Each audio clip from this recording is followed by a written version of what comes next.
የመግዛታቸውን ምስጢር ሂደን ምንጩን አድርግ ሚል ክፉ መከራ ተነሱ።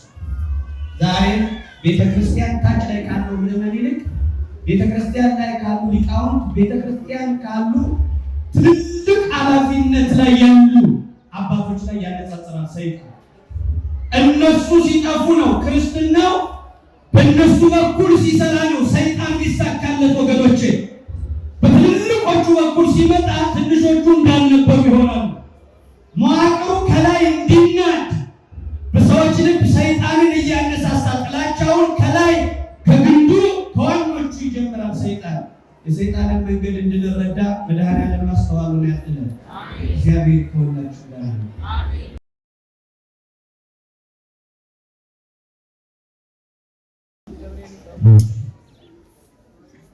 የሌላችሁ መጽሐፍ እግዚአብሔር ከሁላችሁ ጋር ነው። ከሁላችሁ ጋር ነው እና በስመ አብ ወወልድ ወመንፈስ ቅዱስ አሐዱ አምላክ አሜን። ወርሃዊ ሕይወታችንን በቸርነቱ ጠብቆ እስከዚህ ሰዓት ያደረሰን በቅድስናው ስፍራ በቅዱስ መልአክ ስም የሰበሰበን የልዑል አምላክ ቅዱስ እግዚአብሔር ስሙ የተመሰገነ ይሁን። አምላክ ወላዲተ አምላክ ከሥላሴ ቀጥሎ ስሟ የተመሰገነ ይሁን። የታላቁ መልአክ ለመሰብሰባችን ምክንያት ሲሆነው ለነፍስ በሥጋ ከውድቀታችን ጣልቃ የሚገባው የታላቁ መልአክ የቅዱስ ገብርኤል ምልጃ ጸሎት ከሁላችን ጋር ይሁን። ክቡር አባታችን ክቡር መልአከ ብርሃን ቆሞስ አባ ለማርያም አለማየሁ የገዳሙ አስተዳዳሪ፣ የመንጋው መንፈሳዊ መሪ፣ የተከበሩ ታላቁ አንጋፋው አባታችን መልአከ ብስራት ቆሞስ አባ ኪሮስ መለሰ የዚሁ ታላቅ ገዳም የጸሎት አባት፣ የእግዚአብሔር ቤተሰቦች ሁላችሁም ወንዶችም ሴቶችም በእግዚአብሔር ስም እንደምን አደራችሁ? እንደምን ሰነበታችሁ? ይህ ሰዓት ስላደረሰን ውሎ መግባት ቅንጦት በሆነበት በዚህ ሰዓት ሰው ሰውን ሲያጠፋው ሙዝ እንደመላክ ቀላል በሆነበት ሰዓት እሱ ባወቀ እስከዚህ ሰዓት ድረስ ጠብቆ ዛሬ እግዚአብሔር በሚወደው ክርስቲያናዊ ግዴታችን በምንወጣበት ይህ ታላቅና የከተማችን ምልክት የሆነው ሕንፃ በሚታይበት በዚህ ድንቅ መልአክ ስም እንድንሰበሰብ ሕሊናችን የሰበሰበ ከቤቱ ከደጁ ያደረሰን አምላካችን በድጋሚ ስሙ የተመሰገነ ይሁን። የምንነጋገርበት የትምህርታችን ርዕስ አርዮስ ሰጠጣ ለልብሴ፣ አርዮስ ልብሴን ቀደዳት በሚል ርዕስ እንነጋገራለን። እግዚአብሔር አምላካችን እኔ ቆሜ እናንተ ቁጭ ብላችሁ ለነፍስ ለሥጋ ሚረባንን ነገር እንዲነግረን መልካም ፈቃዱ ይሁንልን። ሁልጊዜም የእኛን እውቀት አምነነው አውደ ምሕረት ቁመን አናውቅም። ይህንን ሕዝብ በምክንያት እግዚአብሔር ምክንያት ይፈልጋልና ያችን ምክንያት አድርጎ እኛን ምክንያት አድርጎ እሱን ብሎ የመጣውን ሕዝብ እንደሚያስተምረው በማመን እንቆማለን እንጂ አንድም ቀን ለዚህ ሕዝብ እንበቃዋለን ብለን አናውቅም። እግዚአብሔር ግን የሚፈልግ ብዙ ሰራዊት አይደለም፣ በብዙ እውቀት የተከበበ ሰው አይደለም የሚፈልገው እግዚአብሔር። ምክንያት ግን ይፈልጋል እግዚአብሔር እንዲናገር እድል ምክንያት ይፈልጋል እግዚአብሔር። ምናልባት እናንተንም ድምፃቸውን ለመቀነስ እግዚአብሔር ቢረዳችሁ ሁላችንም በዚህ ደቂቃ በተወሰነ ደቂቃ እንነጋገራለን። እግዚአብሔር ከሁላችን ጋር ይሁን። የድምፃችሁንም የእርምጃችሁንም ኮቴ ቀነስ በማድረግ ሌላውን ሳይሆን ራሳችሁን ብቻ በማስተናገድ እንድትተባበሯት ቤተክርስቲያንን መልእክት እየተናገረ ወደ ትምህርት ይመለሳል። አንድ ጊዜ ጨምሩበት። አርዮስ ልብሴን ቀደዳት ነው። እስኪ ማን ቀደዳት? አርዮስ ልብሴን ቀደዳት። በዚህ ርዕስ ነው የምንነጋገረው። ምናልባት እንደው ኃይለ ቃሉ የታለ ብሎ ነው የሚፈልግ ሰው በእርግጥ ማስታወሻ ላለያዘ ሰው ምዕራፍ ቁጥር መጥቀስ ቁጥሩ ከሞኝነት እንደሚሆን ይገባናል። ምናልባት ጠቅሶ ነበር ለመባል ካልሆነ በቀር ምንም አይነት ወረቀት እስክሪብቶ በሌለበት መካከል ምዕራፍ እንዲህ ቁጥር እንዲህ እያሉ ብዙ ነገር መናገር ማባከን ሁሉ እስኪመስል ድረስ ስለሚቆጠር እንዲሁ ከቤተ ክርስቲያኗ ቃል አንዱን ነገር ነው የጠቀስኩት። ምናልባት ስለሚያነብ ቤት አለ ለሚል ሰው የፍትሐ ነገሥት መቅድም ወይም መግቢያ የሚባለው የፍትሐ ነገሥት መቅድም ታሪክ አለ። ትልቁ የቤተ ክርስቲያን ዋናው መሰረታዊ የሆነው የሃይማኖት ምሰሶ የቆመበት ክፍል ነው። በዛ ክፍል ላይ አርዮስ ርዕሰ መናፍቃን ነው። አርዮስ የመናፍቃን ቁንጮ ራስ ጉልላት ነው። መነሻቸው አርዮስ ነው። የመናፍቃን ራስ ወይም ርዕስ የሚባለው ነው። እሱ ነው። የእሱ ታሪክ እናገኛለን። በጣም ሰፊ ታሪክ። በተለይ የቤተ ክርስቲያኗን እያንዳንዱን የታሪክ መነሻ ለማወቅ ጠንካራ አባቶቻችን ሰለስቱ ምዕት እየተባሉ እንዲሁ በጆሮ የምትሰሟቸው ሰለስቱ ምዕት 318ቱ ሊቃውንት ከነሱ ጋር ተያይዞ ያለው ሰፊ ታሪክ የኒቅያ ጉባኤ የሚባለው ጉባኤ ኒቅያ ትልቁ ጉባኤ በ325 ገደማ በንጉሥ ቆስጠንጢኖስ አማካኝነት ሃይማኖትን ማዕከል ያደረገ አንድ የቤተ ክርስቲያንን ያስተምሮ ፍሰትና መሰረታዊ ትምህርት የሚያናጋ የመናፍቃን ራስ የሆነ ክፉ መናፍቅ ይሄ ጠራ ነው አርዮስ። በሱ ምክንያት የሚገርማችሁ ሰው ብሎ የሚናገረው 318ቱ ሊቃውንት ነው የሚባለው። የተሰበሰቡት ሊቃውንት ግን 2348 ሊቃውንት ናቸው የተሰበሰቡት። ከዚያ መካከል ግን የሚበዛው ወደ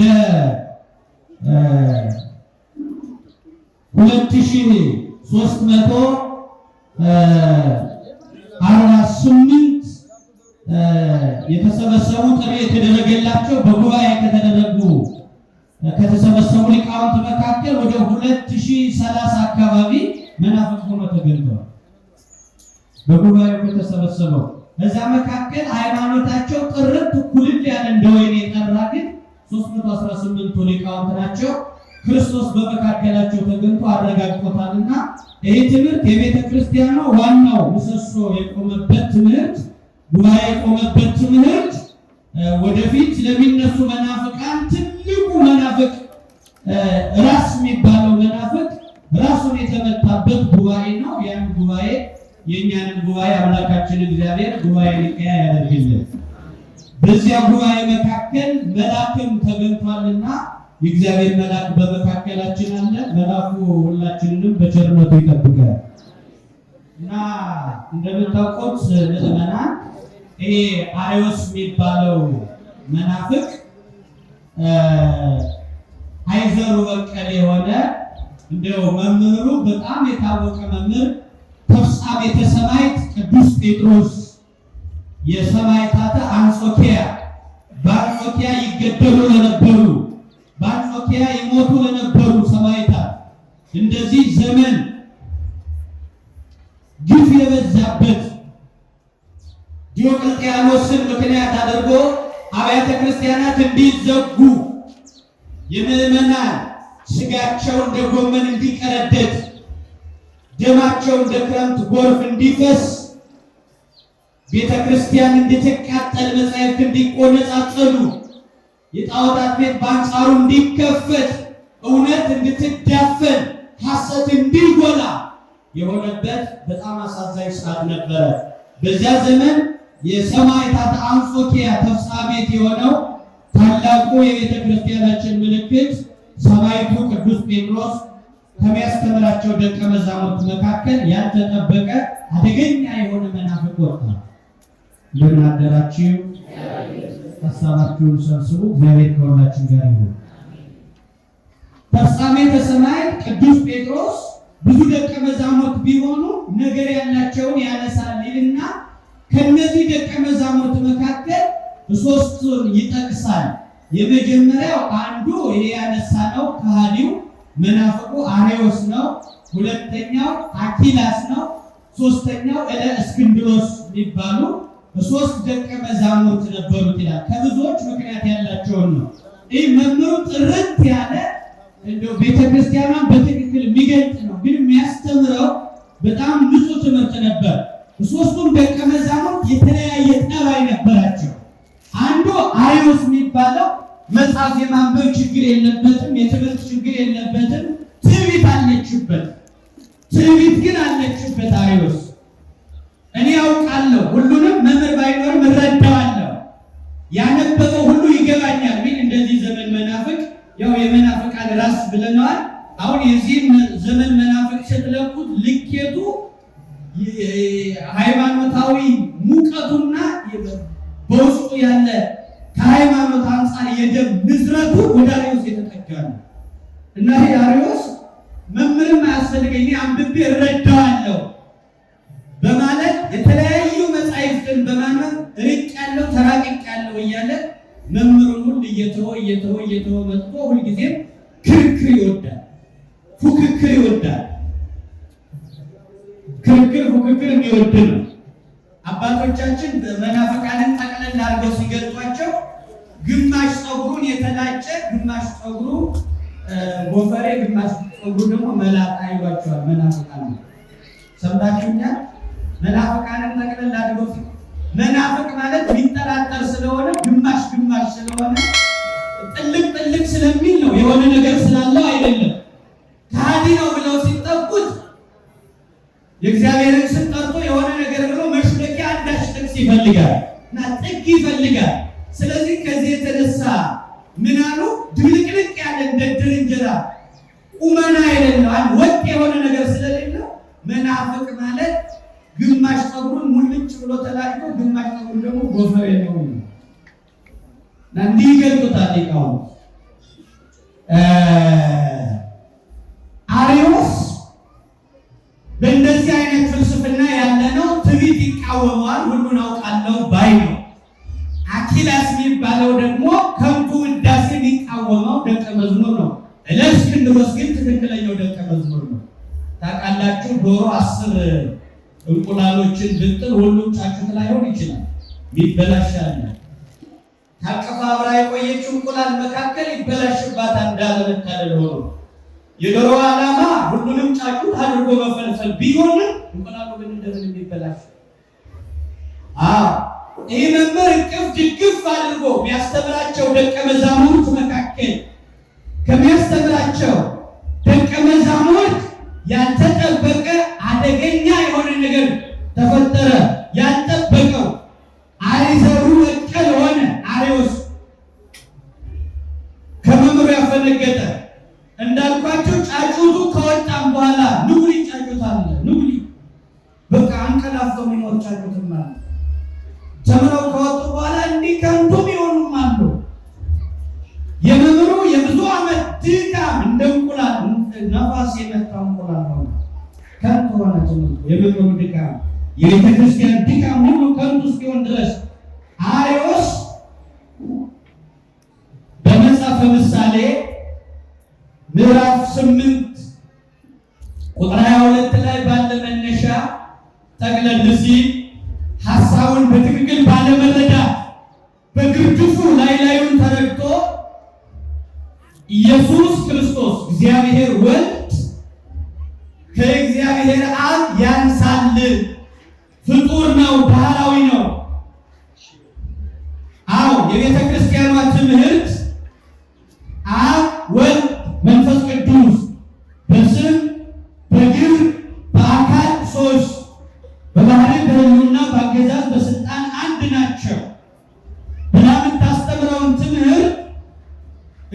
እግዚአብሔር አብ ይቀድማል፣ እግዚአብሔር አብ እግዚአብሔር ወልድን ፈጥሮታል ብሎ በጣም ትልቁንና መሰረቱን የቤተ ክርስቲያን ትምህርት ሚኒት እውቀት ውስጥ ወደቀ፣ ፍልስፍና ውስጥ ገባ።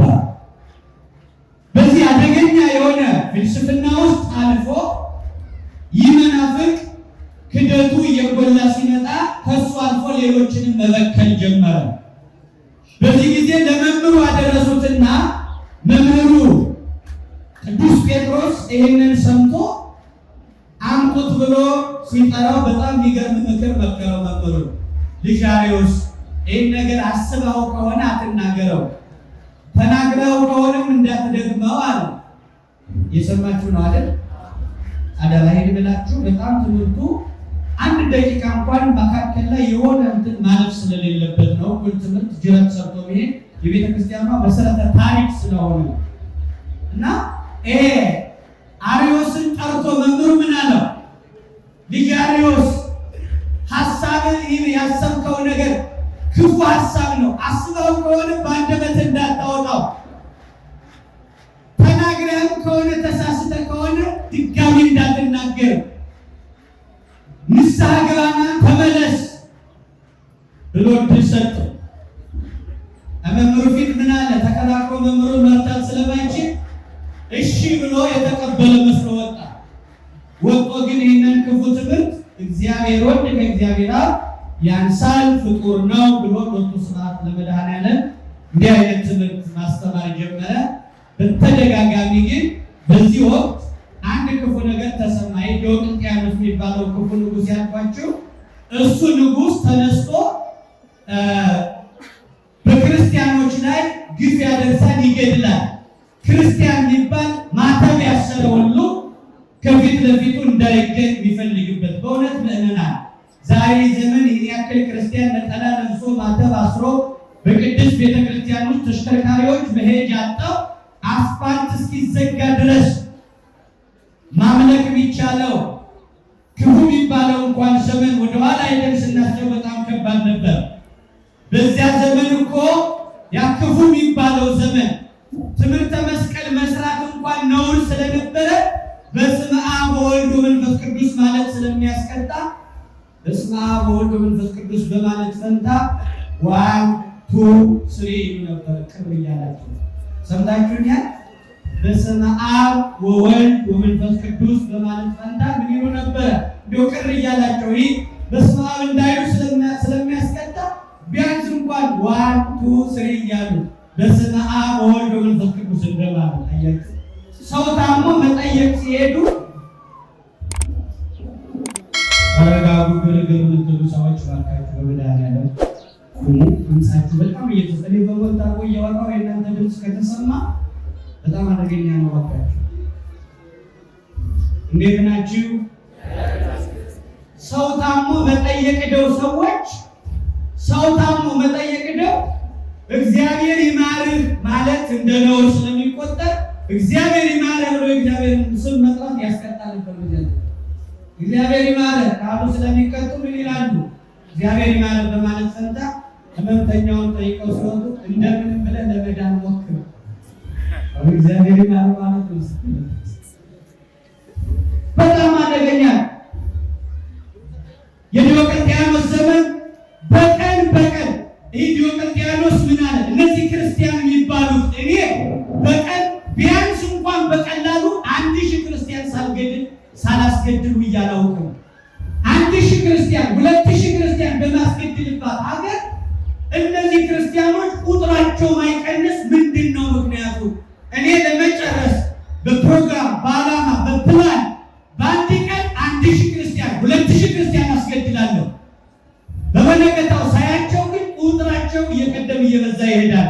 ምክንያቱም ንገሩን ብሎ ሲያናግሩት አንተ ምስጢሩን አታውቅም፣ አንተ 1000 2000 አስገድለ ስትል 2000 1000 አሳምኖ አዲስ ክርስቲያን የሚያስተምር ጴጥሮስ የሚባል የቤተ ክርስቲያኗ ሊቅ አለ። አንተ ዝም ብለህ ለጋ ክርስቲያኖችን እየሰበሰብ ትገላለህ።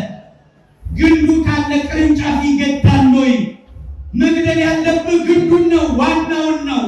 ምታው፣ ዋናው የህዝቡን መሪ በለው። ዋናው የክርስቲያኖች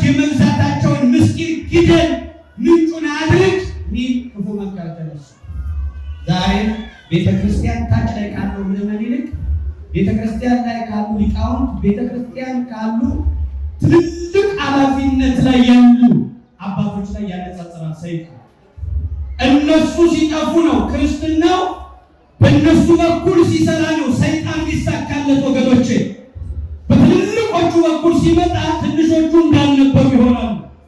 መዋቅሩ ከላይ እንዲናድ በሰዎች ልብ ሰይጣንን እያነሳሳ ጥላቻውን ከላይ ከግንዱ ከዋኖቹ ይጀምራል ሰይጣን። የሰይጣንን መንገድ እንድንረዳ መድኃኔዓለም ማስተዋሉን ያድለን። እግዚአብሔር ከሁላችሁ ጋር ነው። ወገኖቼ ተመልከቱ። ጴጥሮስን ግደለዋል። እውነት ነው፣ በታሪክ እናውቃለን። ቅዱስ እስጢፋኖስ ያ 8,000 ሕዝብ የሚመራውን መሪውን በለው ብለው እስጢፋኖስ ሲገደል 8,000 ጉባኤ ተበትኗል። ወገኖች እግዚአብሔር የተበተነውን ግን ለመልካም አድርጎታል። መበተናችን ሁሉ ለመልካም ያደርግልናል። እየቀደመ እየተከተለ እግዚአብሔር ስራ ቢሰራ የክፉዎቹ ድርሻ ግን የሕዝቡን መሪ ዋናውን እስጢፋኖስ እንዲገደል ሰይጣን ስራ ሰራ። እስጢፋኖስ ሲገደል መንጋው ተበተነ። መንጋውን ለመበተን ከላይ የሚሰሩ ክፉዎች እግዚአብሔር ያዝ። ወገኖች ተመልከቱ። አርዮስ ይህ ወሬ ሲወራ ዋናው ይገደል ጴጥሮስ ይገደል ሲባል ሰማ። ጴጥሮስ ግን ምን ብሎ ስለነበረ አርዮስን አንድ ምክር መከረውና ያው ተመለስ፣ አስበው ከሆነ አትናገረው፣ ተናገረ ከሆነ እንዳትደግመው እባክህ ልጄ ብሎ ሲመክረው እሺ ብሎ ሄዶ ማስተማሩን ቀጠለ። እንዳልተወ ሲያውቅ ሄደና ና ልጄ ብሎ እንግዲህ ተመክረ ካልተመለስ ምንም ማድረግ አይቻልም፣ ሰውነትን እጣታችን ይቆረጣል፣ የሆነ አካል ይቆረጣል፣ ሌላው ሰውነት ተዛምቶ ለሌላው ሰውነት ጤንነት ሲባል ከአካል ክፍሎቻችን መካከል ህመሙ ያለበት ገደማ ይቆረጣል።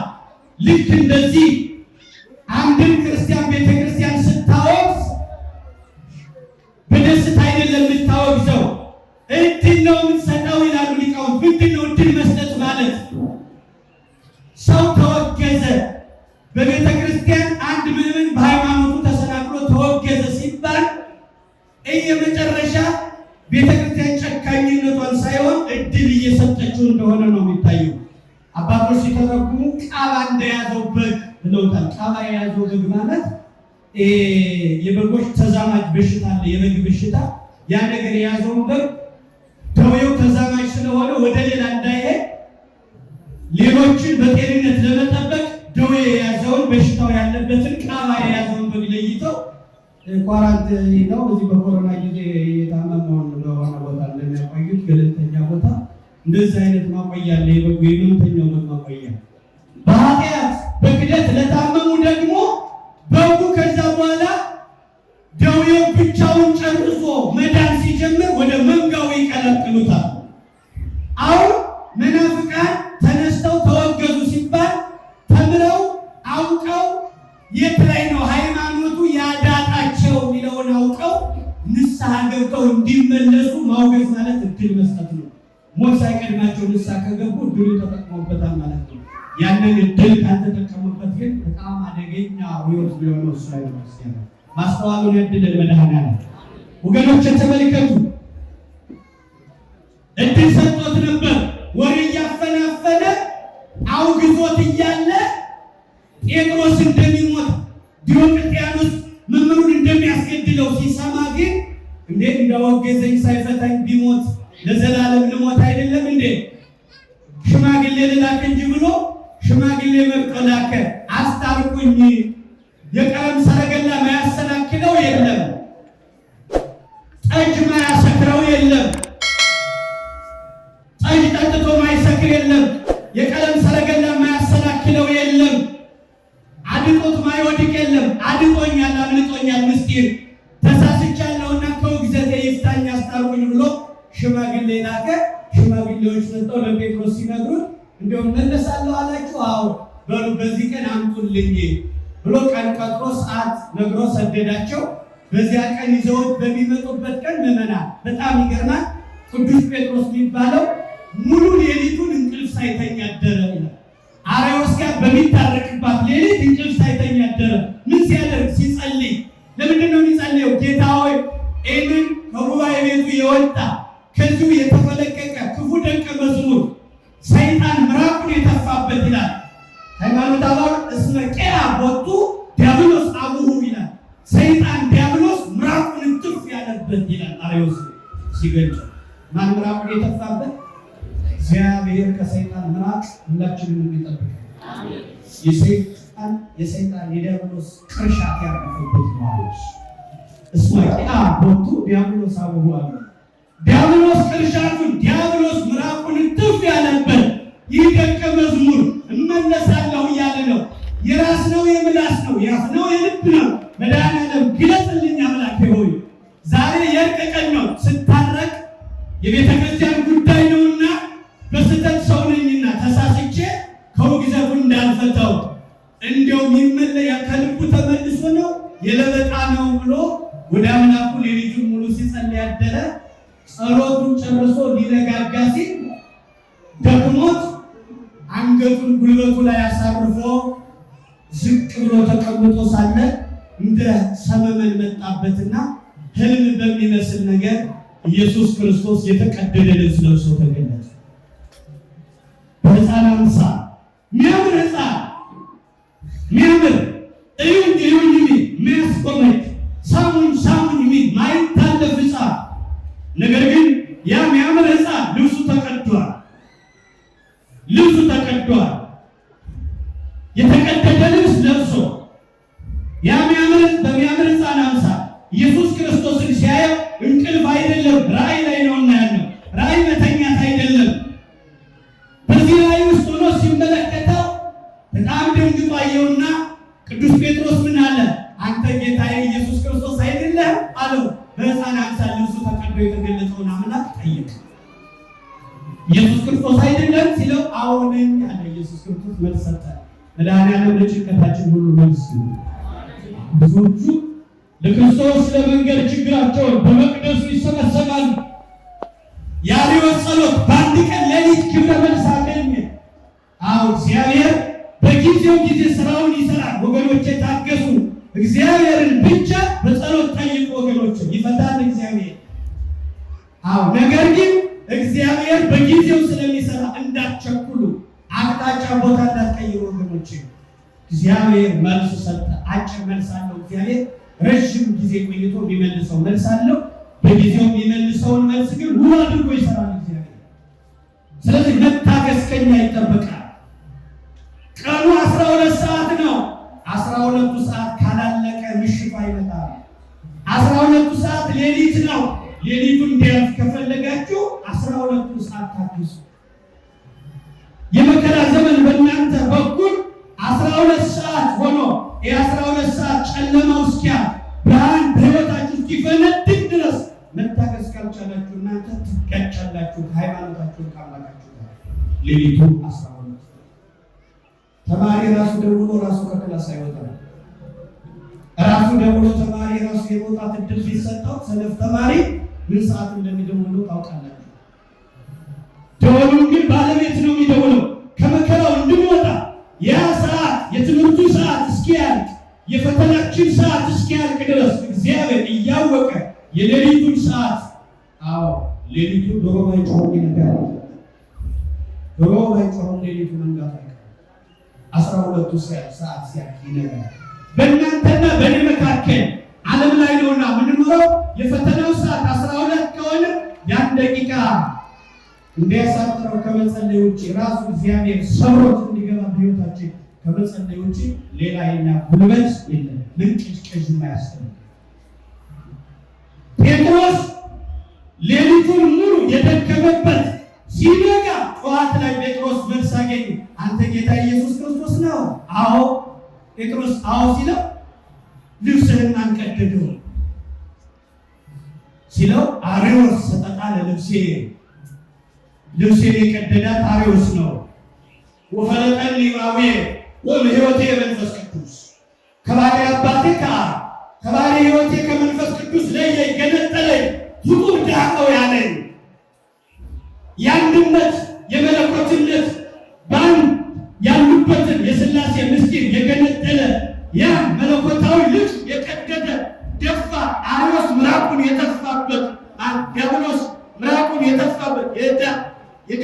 ቅርሻት ያረፈበት ያ ሰነፍ ያ አዋቂ ነጋዴ ያ ትዕቢተኛ አርዮስ ልብሴን ቀደዳት አለ መድኃኒዓለም ኢየሱስ ክርስቶስ። የቤተ ክርስቲያንን ልብስ የቤተ ክርስቲያንን ዶግማ የክርስቶስን ልብስ ከመቅደድ እግዚአብሔር በቸርነቱ ይጠብቃል። ይህ ትምህርት መሰረታዊ ትምህርት የቀደደ የመናፍቃን ራስ ቁንጮ አርዮስ ቀደዳት አለው። ቀደዳት ልብሴን ብሎ አልተወውም። የእርቅ ቀን ነው ዛሬ። አርዮስን ሽማግሌዎች ይዘውት ይመጣሉ። የሚመለስ መስሎ ንግግሩን አይተህ እንዳትፈታው፣ የማይመለስ መናፍቅ ነውና እንዳወገዝከው ሙታል። እግዚአብሔር ከዚህ አይነት አደገኛ ሕይወት ይጠብቃል። እግዚአብሔር ተናገረ። ለቤተ ክርስቲያን ከእግዚአብሔር የሚቀርባት የለም። አንዳንድ ሰው በጉልበቱ በጡንቻው ቤተ ክርስቲያንን አተርፋታለሁ ብሎ የጸሎት መጽሐፍ ወጥቶ ጡንቻውን የሚተማመን ሰው ሁሉ እየተፈጠረ በጣም አደገኛ ነው ወገኖች። በጸሎት እግዚአብሔር ስራ እንዲሰራ መጠየቅ ያልሆነ በቀር በእኛ ጡንቻ በእኛ ሰው ጋር መተዋወቅ በእኛ ባለስልጣን ነው ቤተክርስቲያንን አናተርፋት። በምን ታምር እግዚአብሔር እንዲዘገይ ነው እናደርገው። እድል እንስጠው ለመድኃኒዓለም። ክርስቶስ አብሮ አይሰራም፣ አይፈተፍትም። መንገዱን ሲለቁለት ብቻውን ይሰራል መድኃኒዓለም። ከእኛ ጥቃቅን እውቀት ጋር ከእኛ ደካማ ጡንቻ ጋር ጣልቃ ገብቶ እግዚአብሔር አብሮ አይፈተፍትም። አምላኬ ሆይ አንተ ታውቃለህ ሲሉ ስራ ይጀምራል መድኃኒዓለም። ችግሮችን ሁሉ ለሱ በግልጽ ነገረው። እንዳትፈታው ምላሱ ቂቤ ነው፣ ልቡ ጩቤ ነው። አርዮስ የቀለም ሰረገላ ማያሰናክለው የለም፣ ጠጥቶ ማይሰክር የለም፣ ቀንጥሎ የማይጥለው የለም። ቀንጥሎኝ ነው ይላል። እንዳትፈታው አይመለስም። እንደወገዝከው ካንተ ቀጥሎ ደግሞ ወንበር ያለ ሹም አያድርምና ጓደኛው ከሶስቱ ደቀ መዛሙርት አንዱ አኪላስ የሚባለው ይሾማል። አኪላስ የሚባለው ደግሞ ከንቱ ውዳሴ ወዳጅ ነው። እሱም አርዮስን አንተ ያወገዝከውን መካከል ላይ ይፈታዋል ከውግዘቱ። ከንቱ ውዳሴ ወዳጅ ስለሆነ አርዮስ በከንቱ ውዳሴ ያቅመዋል። ያችን ከንቱ ውዳሴ ምክንያት አድርጎ ከውግዘቱ ይፈታዋል። ከዛ በኋላ እሱም በዚህ ምክንያት ይቀሰፋል። 6 ወር ብቻ ከመንበሩ ላይ ይቀመጣል። ስንት ወር ብቻ? 6 ወር ብቻ ስልጣን ይኖረዋል። እዛ በኋላ ግን ሕይወቱን እግዚአብሔር በከንቱ ውዳሴ ወዳጅነቱ ማይፈታውን በመፍታቱ እሱን ይቀስፈዋል። ከዛ ቀጥሎ ግን ትክክለኛው ደቀ መዝሙር እለእስክንድሮስ ይሾማል። በአንተ ወንበር ይቀመጣል። በሱ ጊዜ አርዮስን እንዳንተ መልሶ ያወግዘዋል። ከዛ በኋላ በሱ ምክንያት በንጉሱ በቆስጠንጢኖስ አማካኝነት በኒቅያ ጉባኤ ይደረጋል። ታላቅ ጉባኤ፣ ዓለም አቀፉ ጉባኤ ይደረጋል። በጣም ትልቁ ጉባኤ ይደረጋል። በዛ መካከል የአርዮስ ታናሽነት፣ የቤተ ክርስቲያን ልዕልና፣ የዘላለማዊ አምላክነቱ